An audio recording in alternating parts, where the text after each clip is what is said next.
Okay, so here we are. And yes, it is Thursday TipBit on Friday. Sometimes my structures, like I was talking about last week, don't work.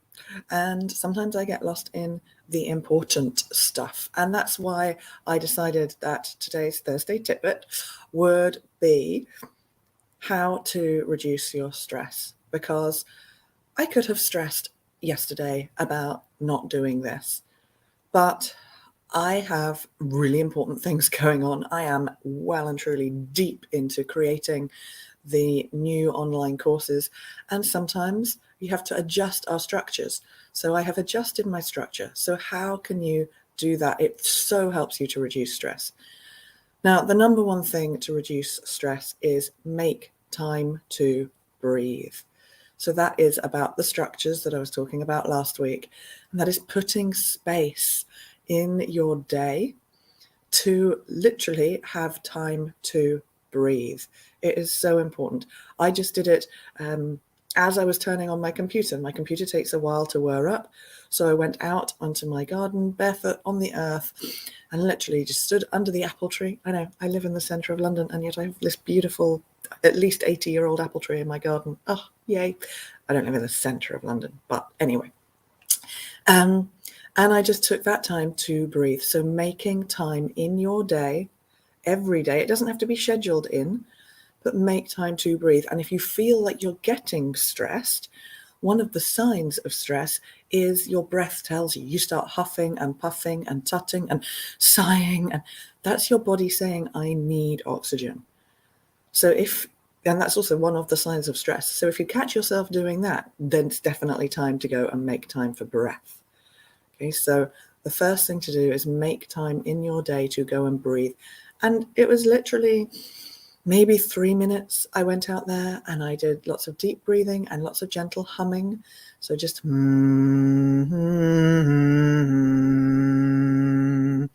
humming is the extension of breath. It makes things physical. It literally physically and energetically shakes up your energy. It's first thing in the morning. It's great, especially before speaking, because otherwise I'd have been quite croaky. And just allowing yourself that time to breathe. So if you want to prevent stress, make conscious time in your day for breath, for coming into yourself. Then if you want to manage stress, you feel it coming on, you're starting to sigh, huff, puff, tut. It's your body saying, I need to breathe. So it is a great way to manage stress as well as prevent it. So that is tip number 1. Tip number 2, so important. This is something I never used to do until my blip. And then I had to look at what was going wrong in my life, what was causing me to be in overwhelm. And overwhelm is just bundled up stress. And that is set realistic expectations for yourself and others. Remember that what you're capable of, others might not be. So some people are going to be capable of more than you. Other people aren't going to be capable as much as you. So set realistic expectations for yourself and others. And this is the key bit, stick to them. So for example, I'm going to use the course again because I'm in the middle. It's what I'm doing right now. So my online courses, I need to set realistic expectations for myself. Actually, how long is it going to take me to edit them? This was the reminder that I had last week, editing the first course, which is now done and dusted. Yay. It's about setting those expectations so you can really be clear with yourself. Now, actually, I needed to remind myself, this takes longer than I think. 1 minute of video takes at least 10 minutes of editing because I'm also creating the slides and all the rest of it. So I set those expectations for myself. I've given myself 3 days to edit the next course, and that might actually be a little bit short, and I'm prepared to allow that. Right? So set those expectations for yourself and then set clear expectations for others. Ask others if they're capable of that.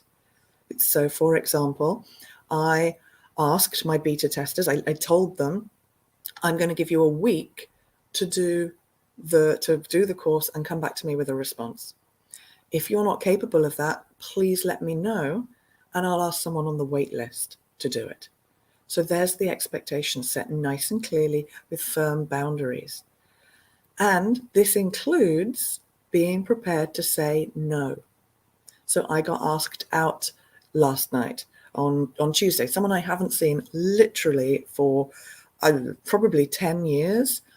We're back in touch. He wants me to work with his son on some coaching stuff. He's like, come over, we'll have a catch up, we'll have a glass of wine. But he lives in North London. And I had this, and I know that the editing normally takes me well into the evening. And I said, no, I am doing the editing. It would be lovely to catch up, but October sometime. Right? And that is setting those expectations for yourself and others and sticking to them, which very often means having to say no. And I know that's challenging for a lot of you lovely, lovely people out there. But trust me, it makes so much difference. And the third TipBit for today is my classic, which I used to find impossible and never used to do, to help you reduce stress, prevent stress, manage stress, wherever you're at on your stress journey. Ask for help. Ask for help. It is essential. It is key. Don't feel like you are having to burden yourself with having to do everything and get everything done. If you've got a tight time frame, I don't care whether you work for yourself, whether you work for a company, whether you are a full-time parent. If you are overloading yourself, you need help. So delegate, ask others to take some responsibility. Ask for what you need. And if someone says no, go and ask someone else. Or if someone says no, ask if they can't do what you need, what they might be able to do, what might they be capable of, so that then you can have one part of it taken care of and then go and find someone else to take care of the other part. It really, it is the best thing for reducing stress. And for it, again, I'm going to use the courses as an example. Asking for help, asking for my beta testers is essential. The feedback I get helps make the course so much better. People see silly things that I don't because I'm so in it, like little spelling mistakes. And they come back to me going, oh, there's a spelling mistake at 7 minutes 47 on this video. Thank you. Asking for help, knowing that you've got support, there are other people there. We don't have to do everything alone. And again, as an overly independent person, as someone who is like, I can't ask for help because that's a sign of weakness, or that will make me vulnerable, or because my expectations are other people can't do it as well as me. Can we come back to number one, setting those expectations? And there's a little bonus one for those lovely people, those of you who are here live that I have seen. Thank you so much for being here. Here's a little bonus one. Don't worry about what you haven't done. So this is the little bonus final thing for those of you who have stayed or just joined now. Don't worry about what didn't get done. I didn't get this done yesterday. It's my Thursday TipBit. But you know what? The world wasn't going to end. Did I feel, oh, I've made these structures and I'm not sticking to them and I'm letting other people down and I'm letting myself down? A little. But I have prioritized. Everything is about the online courses this whole month. And so I knew I was going to get up early this morning, and that if I did this first thing in the morning, which I said last week, right? I said I'm going to start doing them first thing in the morning. It's just yesterday I was already straight in it. So don't beat yourself up about what hasn't got done. Just accept it. And then maybe you might need to go to number 3 and ask for help to get it done, or change your structure so that it can happen in a moment. So I changed my structure to do this right now, and I am now going to go off and get back into editing the second of the new courses that I'm creating, which is the Finding Your Voice course. It's so exciting. I'm loving it.